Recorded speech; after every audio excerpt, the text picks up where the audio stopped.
À la une ce soir, l'église de Martinique perd l'une de ses figures. Monseigneur Marie-Sainte est décédé ce midi à Sainte-Anne. L'annonce de la disparition de l'archevêque émérite suscite depuis une vive émotion. La colère de certains habitants de Sainte-Marie, soutenus par plusieurs collectifs. Ils ont protesté contre la fermeture par une riveraine du chemin rural de Morne-Bataillon. Le bras de fer durerait depuis 6 ans. Salle comble aujourd'hui pour le deuxième jour de l'Assemblée du CNCP. Réuni à Rivière-Salée, le parti anticapitaliste a réuni ses militants de la Caraïbe. Avec notre invité Robert Saé, représentant aux affaires extérieures du CNCP, nous évoquerons l'orientation de l'organisation. Et puis en culture, une exposition à ne pas rater, celle de Coco René Corail, l'artiste plasticien expose en ce moment certaines de ses œuvres à l'hôtel L'Impératrice à Fort-de-France jusqu'au 31 août prochain. Voilà pour les titres, bonsoir à tous et merci de nous rejoindre dans cette édition. On débute donc par la disparition, je vous l'annonçais, de Monseigneur Marie-Sainte, archevêque émérite. Il est décédé ce midi à Sainte-Anne à l'âge de 89 ans. L'annonce de son décès a provoqué une vive émotion dans la communauté religieuse. Jean-Marc Dabreu. Le presbytère de Sainte-Anne. C'est ici que Monseigneur Marie-Sainte a poussé son dernier souffle, entouré de ses proches. J'ai vu qu'il n'était pas bien. Il y avait un autre gars là, on était à deux, on lui a donné une position de secouriste, comme on dit. Et puis on est là, il est en train de, comment on appelle, de faire sa dernière, de essouffler un peu. Et puis un moment là, je lui ai appelé, Monseigneur, il ne faut pas quitter nous. Et puis d'un moment, il a fait un gémissement et puis après, plus rien encore. Arrivé sur place dans l'après-midi, le frère de Monseigneur Marie-Sainte nous fait part de son émotion. J'ai vu mon frère hier après-midi. On a passé un beau moment avec lui. Il était même question qu'on l'emmène prendre un bain à Tissab, de sa deuxième demeure. Quand je lui ai dit, Maurice, est-ce que tu es d'accord pour aller prendre un bain? Il m'a dit, non, je me sens fatigué. Puis donc je suis parti avec mon épouse et ma sœur. Et puis ce matin, vers 11h, je suis parti dans le nord avec mon beau-frère. Et j'ai pas pris ses nouvelles ce matin.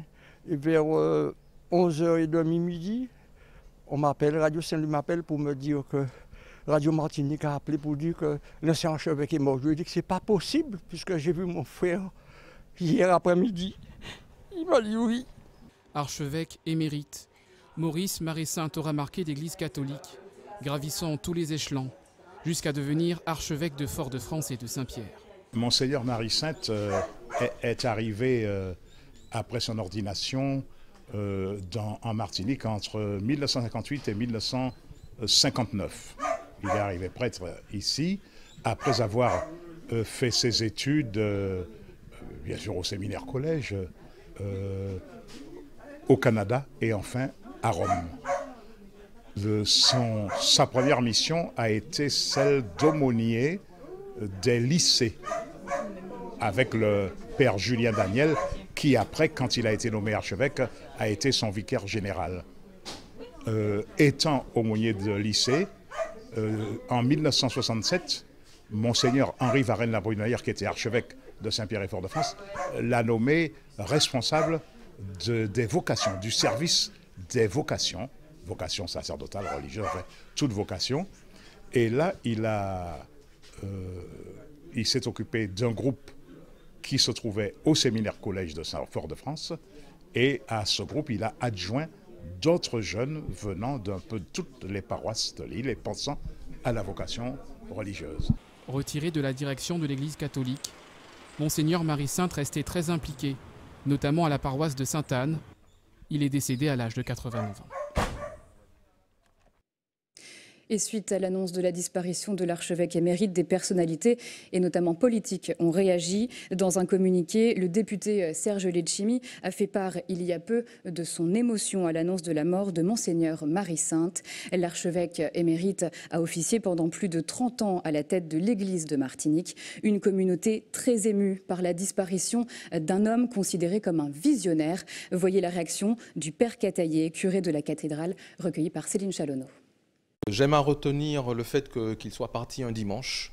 Et quand on connaît la personnalité de Monseigneur Marie-Sainte, comment il était attaché à la notion de résurrection, le fait qu'il parte un dimanche, c'est beaucoup. Il a eu à endosser 2 grands virages notoires dans l'Église. Le premier virage, c'est celui du passage du Concile Vatican II, les directives du Concile Vatican II qui devaient donc s'appliquer. Il a enduré cette période et je pense qu'il a tenu la barque face aux secousses qui pouvaient y avoir. Et puis, il a su aborder le virage initié par l'arrivée du renouveau charismatique. Vraiment chapeau.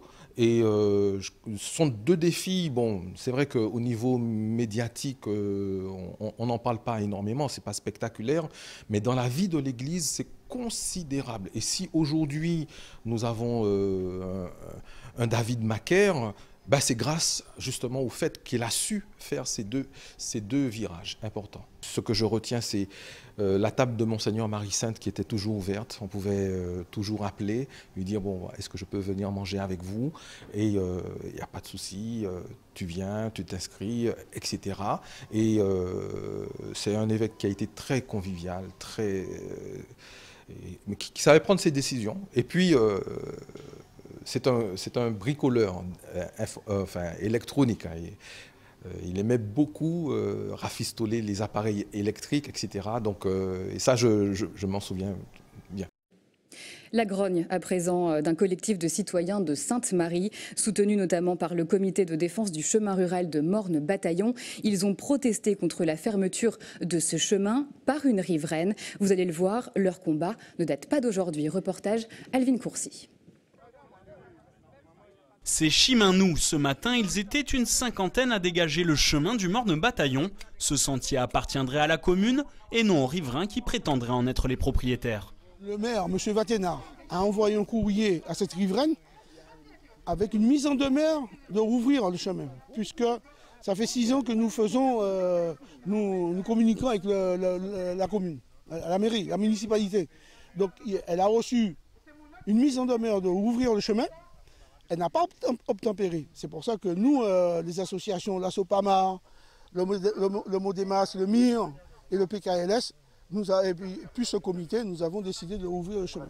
Si le maire semble vouloir lui aussi voir ce chemin être réouvert, l'affaire est plus compliquée qu'il n'y paraît. Le 18 août dernier, suite à un entretien de M. Vaténard, de ses 2 directeurs adjoints et des propriétaires mis en cause, un incident est survenu. La voiture des élus aurait heurté un des membres du comité, le blessant.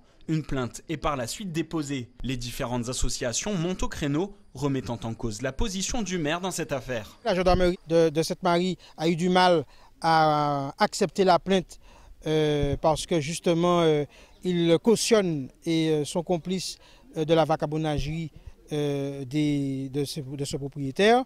Et la mairie de Sainte-Marie a une attitude extrêmement ambiguë dans cette affaire, fonçant même sur ses administrés. Donc nous nous posons des questions. Nous allons d'ailleurs aller sonner les cloches de la municipalité de Sainte-Marie. Pour le moment, ni le maire ni les propriétaires n'ont souhaité s'exprimer face à nos caméras. Si ce conflit concerne le droit à tous d'emprunter un simple sentier, c'est aussi sur fond de bataille entre descendants d'esclaves et descendants de colons qu'il semble puiser ses motivations. Mais c'est un symbole fort, hein. C'est le symbole de la résistance, ici. Tout ce qui est autour de vous, le drapeau, la population, c'est ça. C'est une forme de résistance. Partant de la plage de la Richer, ce chemin traverse les terres pour rejoindre Trinité et les randonneurs aimeraient eux aussi le voir praticable. Il n'y a pas énormément de chemins de randonnée en Martinique, donc il y a de plus en plus de randonneurs, donc il est important que les randonneurs puissent aussi varier un peu les chemins par où ils passent. En attendant, le comité a promis de durcir ses actions, notamment d'aller en justice si aucune décision n'est prise. Dans l'actualité politique à présent, 2e jour de la 15e assemblée du Conseil national des comités populaires. Les militants de toutes générations confondues ont pris part à des rencontres, échanges. Objectif pour le parti, mettre en lumière les forces existantes et former un rassemblement pour relancer la lutte contre le capitalisme. Reportage Sandrine Claude. C'est par le lever du drapeau des courants patriotiques que l'Assemblée générale du CNCP est lancée. Un geste symbolique pour ses militants, parmi eux Alain, Porte-parole du mouvement et plusieurs fois candidat aux élections, il milite depuis son plus jeune âge avec des convictions à toute épreuve. Face à la situation de mon pays, face à l'état de délabrement véritable, mais caché par un certain nombre de miroirs aux alouettes, tels que l'impression d'un développement véritable, mais avec un certain nombre de souffrances. Et puis, un certain nombre de renoncements sur le plan politique qui me poussent aujourd'hui à maintenir mon engagement dans la voie de la souveraineté de mon pays, mais également au sein du CNCP. Josette fait-elle partie des plus anciens militants du CNCP? Sinon sans un brin de fierté que la femme raconte aujourd'hui quelques-unes de ses batailles menées. Là, pour te mettre la sécurité sociale, on a 15 ans. Nous allons Trinité pour la sécurité sociale. Là, moi, allons Trinité pour la sécurité, je dis, moi, je suis trop petit, je dis, pas petit pour mon travail. Moi, pour ni la sécurité, moi aussi. Nous, gourmets, les venus pour te congés payés. Mon tard. Ma qualité puis pour ça. Et depuis je vois toujours tes qualités gourmet tout partout. La relève semble déjà se dessiner à l'image de Maëlys. Malgré son jeune âge, l'adolescente se retrouve dans les valeurs affichées par le CNCP. En tant que jeune, pour moi, c'est important de participer à ce genre d'opération pour pouvoir faire avancer les choses et que le peuple puisse se soulever et qu'on avance pour notre avenir, pour nous, pour faire avancer le peuple martiniquais.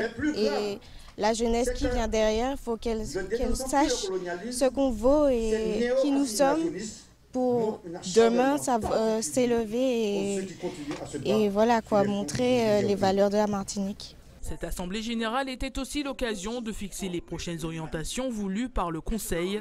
Les échéances électorales, elles, ont été mises de côté. Les échéances électorales, ce n'est pas ce qui nous fait nous motiver ou nous mettre en action. Nous avons décidé en 1983 de créer un outil, le CNCP. Ce sont des assemblées populaires qui, sur le terrain, passent en revue les difficultés des gens pour les aider à résoudre leurs problèmes. Donc ce qui nous concerne actuellement, c'est continuer ce travail d'éducation pour permettre au peuple martiniquais d'être conscient qu'il a les âmes pour transformer ces réalités. Une motion ainsi qu'un hymne ont vu le jour à l'occasion de cette assemblée générale. Le CNCP souhaite aujourd'hui, plus que jamais, renforcer son image. Et nous retrouvons sur notre plateau Robert Saé. Bonsoir. Bonsoir et bonsoir à tous les auditeurs, téléspectateurs et téléspectatrices. Merci à vous d'avoir répondu à notre invitation. Vous êtes donc le représentant aux affaires extérieures du CNCP. Avec vous, nous allons revenir plus en détail sur les orientations de l'organisation. Robert Saé, que reste-t-il du CNCP tout d'abord depuis la scission avec le MIM ? Dans l'Assemblée générale, on a vu qu'il reste 99% de nos forces. Il reste une idéologie identique à ce que nous avions voulu au départ. Et on ne peut pas parler à proprement parler de scission avec le MIM. Nous avions Pourtant, c'était en 2010. En 2010, nous avions une alliance électorale. Il y a eu des désaccords sur la façon de poursuivre le combat. Et donc, nous avons décidé de reprendre notre liberté. Donc, nous n'étions pas une même organisation, donc ce n'est pas vraiment une scission. En tout cas, il y a une divergence d'opinion, puisque nous considérons que le MIM s'est un peu englué dans la seule gestion. Et les attitudes lors des récentes élections nous ont donné raison, puisqu'on fait des alliances avec le courant libéral, qui est notre ennemi principal. Donc, mais ce n'est pas l'essentiel. Ce qui est essentiel, c'est que nous restons sur notre ligne et que depuis 2 ans, notre dernière Assemblée générale, nous avons consolidé nos structures, nous avons fait un travail de formation intense qui nous vaut que nous avons des dizaines de jeunes militants, notamment dans l'immigration, et nous sommes prêts pour relancer la lutte pour la décolonisation. Alors, quelle est justement la représentativité du CNCP aujourd'hui? Concrètement, combien de militants et combien d'élus à vos côtés? D'abord, la représentativité est internationale parce que nous sommes reconnus et nous travaillons avec beaucoup d'instances, Forum de Sao Paulo, Assemblée des peuples de la Caraïbe, des organisations africaines, européennes. D'ailleurs, nous avions des représentants, Saint-Domingue et ailleurs. Soit dit en passant, nous attendions 30 invités. 4 ont reçu un visa de l'ambassade française. Ça résume sa conception des relations intercaribéennes. Mais en termes de militance, nous pouvons dire que nos 5 comités populaires locaux et la section émigration sont totalement reconstitués, constitués et agissent sur l'ensemble du territoire martiniquais. Nous avons énormément... Je vous réponds tout de suite, pardon. Nous avons reconstitué nos liaisons avec la population parce que le CNCP n'est pas un parti politique traditionnel. Justement, on va y revenir juste après. Voilà, donc nous travaillons avec des réseaux sociaux, des réseaux... Par exemple, vous avez vu qu'il y avait des exposants de tous les domaines de l'économie. Ben, ce n'est pas une organisation du CNCP, c'est le réseau Vive que nous soutenons.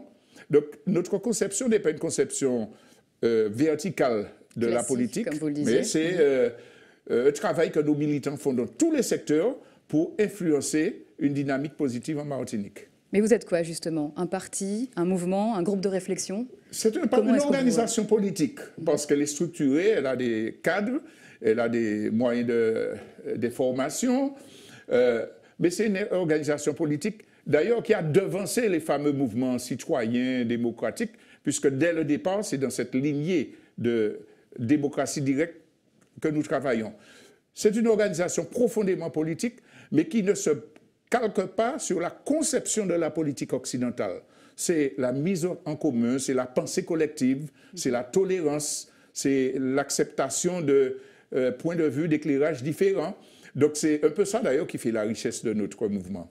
Alors justement, vous dites que vous souhaitez mettre en synergie tout ce qui peut se faire d'alternatif dans le pays. Ce ne sont pas des idées nouvelles. D'autres partis les défendent aussi à leur façon. Je pense à Nous Pepla, Martinique Citoyenne, La France Insoumise ou encore Combat Ouvrier à sa façon aussi. En quoi est-ce que vous vous distinguez des autres en fait? Chacun fait sa part. Chacun a sa conception. En tout cas, le CNCP est l'une des organisations qui effectivement montre qu'elle est tolérante. Elle ne dit pas « j'ai raison, c'est moi seul », les autres qui n'ont pas compris, ce n'est pas la peine de venir. Mais la tolérance, c'est une façon de se démarquer des autres? Peut-être, mais tolérance est une démarcation très positive. Vous n'êtes pas, encore une fois, les seuls à Nous sommes peut-être ceux qui le font. Il y en a beaucoup qui le disent, mais bon, on n'a qu'à juger dans la pratique les relations entre les différentes organisations, entre les différentes personnalités. Mais justement, est-ce que vous pensez que vos idées trouvent un écho chez les Martiniquais aujourd'hui? Non seulement elles trouvent un écho, mais nous sommes un écho de la population martiniquaise. Parce que les Martiniquais en ont assez de ces querelles politiciennes, de ces partis qui bloquent un TCSP parce qu'ils ont des divergences. Le peuple martiniquais veut qu'on soit unis et nous le voulons aussi. Donc nous répondons à cette dynamique. D'autant plus que les gens ne se rendent pas compte de la situation internationale, des menaces de guerre mondiale, de la nécessité vraiment que le peuple soit uni pour pouvoir avoir une alternative économique. On a bien compris que le libéralisme, la compétitivité, attirer les investisseurs, c'est du vent au service de quelques-uns. Donc, nous avons besoin de cette unité. Et tous ceux, dans la Martinique, tous ceux et toutes celles qui comprennent qu'on a besoin de cette force-là, pour construire, pour résister, eh bien, nous sommes prêts à travailler avec eux. Ma dernière question, quel bilan faites-vous aujourd'hui de l'action menée depuis 2 ans par Alfred Marie-Jeanne à la tête de l'ASTEM, qui était anciennement votre allié, il faut le rappeler? Oui, d'accord, mais nous sommes absolument déçus de l'orientation prise. Ça ne pouvait pas être autrement, puisque quand on fait alliance avec des défenseurs du libéralisme, quand on signe un moratoire pour dire qu'on ne parle pas de statut pendant une mandature, alors que le fond de la question, c'est la décolonisation, eh bien, on ne peut pas avoir d'autres résultats que peut-être une gestion sur tel système, tel domaine plus ou moins intéressant. Mais ce n'est pas ça qui résout les problèmes de la Martinique. Donc, il nous faut comprendre que chacun fait ce qu'il pense devoir faire, mais les Martiniquais et les Martiniquaises doivent bien comprendre que la situation est trop grave pour que nous acceptions de vivre dans cette politique politicienne. Il faut nous unir et travailler vraiment à construire notre pays. Merci Robert Saïd d'avoir été avec nous ce soir. Restez avec nous dans la suite de votre journal. Nous parlerons sport. La 11e édition de la Ronde des Caps s'est déroulée hier. Plus de 1000 coureurs étaient au départ du semi-marathon. Nous irons ensuite du côté de Rivière-Pilote où 400 personnes ont rendu hommage au maître du tambour bêlé, Clotaire Grivaillé. Ce sera dans un instant. Mais pour l'heure du sport, donc, la traditionnelle course de la Ronde des Caps s'est déroulée hier en fin d'après-midi à Sainte-Anne. Pour sa 11e édition, plus de 1000 coureurs et randonneurs ont parcouru les 21 km de ce trail en pleine nature. Meilleur temps de ce semi-marathon, 1h23 minutes et 30 secondes, un record réalisé par Gérald Gladon, sociétaire de la mairie sportive de Fort-de-France. La première femme à franchir la ligne d'arrivée est Elisabeth Roublic avec un temps d'1h51 minutes et 34 secondes. Leurs impressions à l'issue de la course face à la caméra de José Le Chertier. Il y a la distance, il y a le kilométrage. En plus, il y a un parcours assez exigeant, un parcours où on peut s'exprimer sur différents types de terrains. On a la route, on a le sable, on a les chemins empierrés. Donc, à un moment, on a des passages en mangrove. Donc, ça permet effectivement, pour une bonne reprise, pour bien préparer la saison. Ça a été mon objectif de début de saison. Les échéances à venir seront les Foulées du Sud, dans une semaine. Et octobre, un peu plus loin, le raid du Loup-Garou, à 15 km. Donc tout cela, justement, la Ronde des Caps, c'est pour préparer toutes ces compétitions. Ça s'est bien passé, je suis agréablement surprise de ce résultat. C'est un trail que j'ai plaisir à faire chaque année, c'est ma 7e participation. Et cette année, c'était vraiment très sec, donc encore plus roulant que d'habitude. Mais c'est un parcours magnifique qui longe les plages et qui nous fait découvrir toute la côte martiniquaise qui est superbe. Plus de 1200 coureurs et nous avons encore refusé au moins 100 à 200 personnes, tellement qu'il y a d'engouement pour cette manifestation, qui chaque année est une très belle fête, très colorée, avec des performances de plus en plus importantes chaque année. Et du côté du Tour de Guyane, dernière étape cet après-midi et la consécration pour le coureur martiniquais Michael Laurent. Parti en jaune, il remporte cette 28e édition et c'est la 3e fois qu'il remporte à titre personnel le Tour. Les coureurs ont pris le départ à 14 h pour cette ultime boucle Cayenne-Matoury, Cayenne longue de 147 km.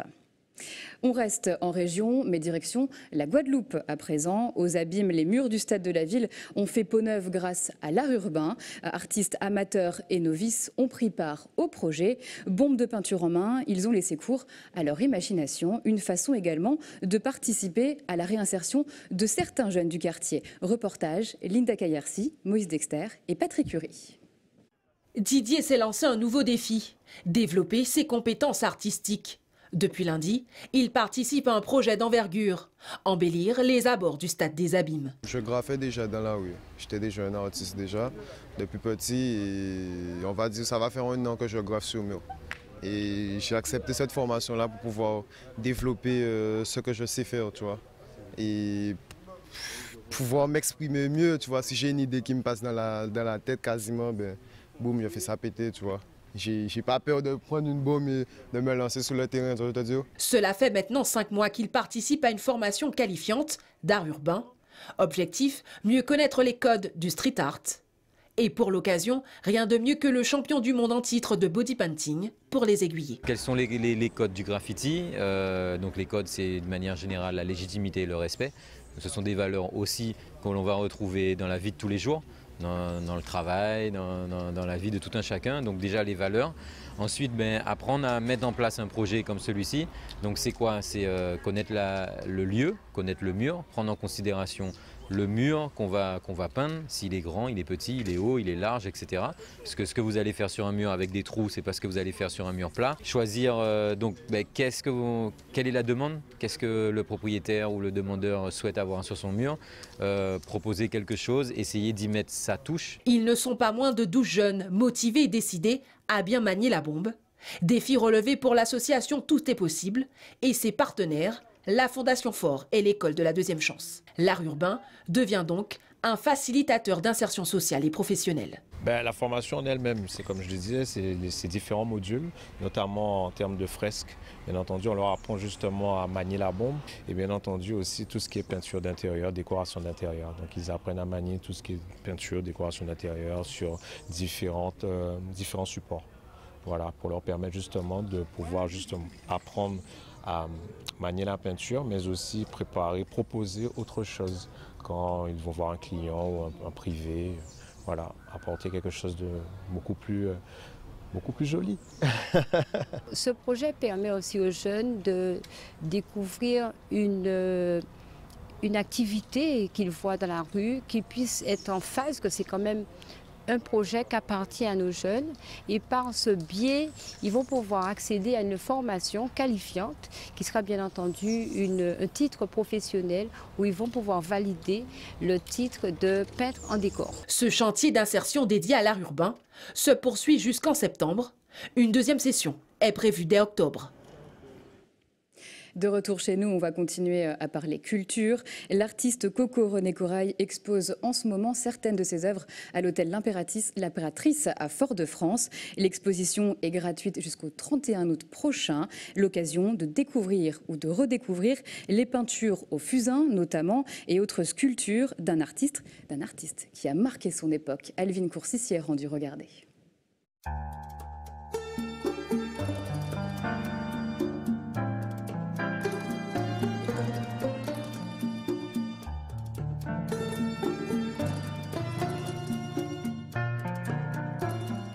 Renéco est venu à l'Impératrice, il est resté pendant des années à fréquenter l'Impératrice, c'était sa maison pour ainsi dire.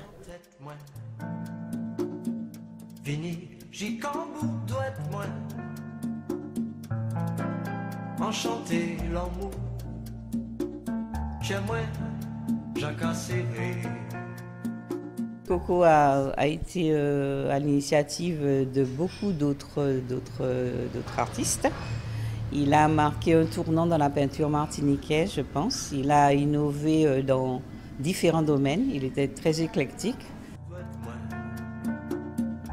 S'il faut moins chanter. Cette impression d'intimité, d'entrer dans son intimité, d'entrer avec René Corail, c'est merveilleux.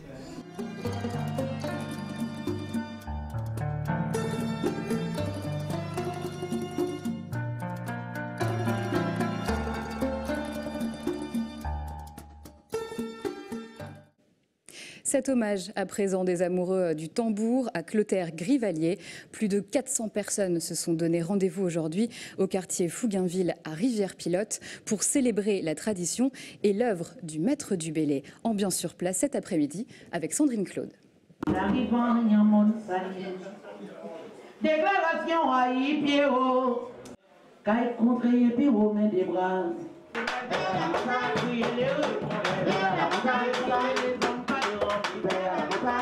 On va passer à Dédé, on va passer à Mona, on va passer à Mancé.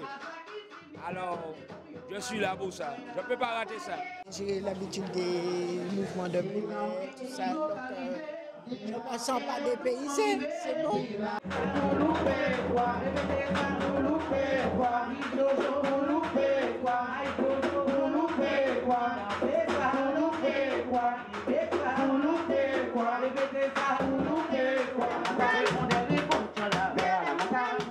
Il évolue tellement, actuellement, tout jeune qui vont mettre dans tes belles, tout jeune qui vont mettre dans tes belles et qui vont dans tes belles. Mais beaucoup, il y a dans tes belles, mais beaucoup, excellent, les ont posé une question pour savoir qui m'a pour danser, ils les danser qui m'a pour voler. Mais moi, je vais placer pour moi dire qui m'a pour danser belles, pas n'y aller qu'on choisit de bois, en y pointant pour écouter tambour, les tambours à jouer, pour qu'à travers les tambours.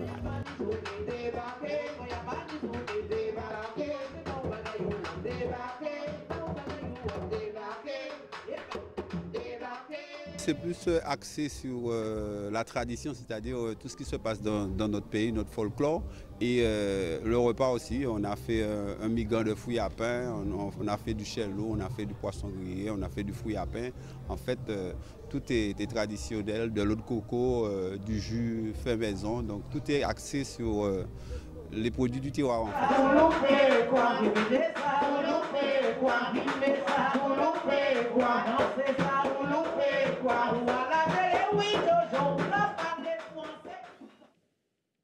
Cette information pratique, à présent, elle concerne les parents d'élèves du Lamentin. Notez que dans le cadre de la rentrée scolaire, une session d'inscription pour les retardataires pour les classes maternelles et élémentaires sera mise en place dès demain à la mairie, au bureau scolaire, et ce jusqu'à vendredi. Ce sera de 8h à midi. Cette autre information pratique à présent, notez qu'au bourg du Saint-Esprit, en raison de travaux sur les départementales 5 et 6, demain et mardi, la circulation des véhicules sera alternée de 6h à 16h. Avant de refermer ce journal, cette autre information, si vous souhaitez faire un don de sang, demain lundi, le camion de l'EFS sera stationné au François sur le parking de la gare routière. Ce sera de 8h à 13h. N'oubliez pas que vous pouvez également vous rendre à la maison du don à l'hôpital Pierre Zabda-Kitman de 9h à 16h. Voilà, c'est la fin de cette édition. Avant de se quitter, je vous rappelle les principaux titres qui ont été développés. L'église de Martinique perd l'une de ses figures. Monseigneur Marie-Sainte est décédé ce midi à Sainte-Anne. L'annonce de la disparition de l'archevêque émérite suscite depuis une vive émotion. La colère de certains habitants de Sainte-Marie, soutenus par plusieurs collectifs. Ils ont protesté contre la fermeture par une riveraine du chemin rural de Morne-Bataillon. Le bras de fer durerait depuis 6 ans. Sale comble aujourd'hui pour le deuxième jour de l'Assemblée du CNCP. Réuni à Rivière-Salée, le parti anticapitaliste a réuni ses militants de la Caraïbe. Avec notre invité Robert Saé, représentant aux affaires extérieures du CNCP, nous avons notamment évoqué l'orientation de l'organisation. Et puis en culture, une exposition à ne pas rater, celle de Coco René Corail. L'artiste plasticien expose en ce moment certaines de ses œuvres à l'hôtel L'Impératrice à Fort-de-France jusqu'au 31 août prochain.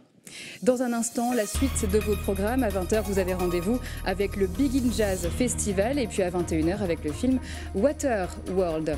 Demain, à la même place, vous retrouverez Jean-Marc Dabreux. Je vous donne rendez-vous vendredi prochain. Très belle soirée sur ATV. À bientôt.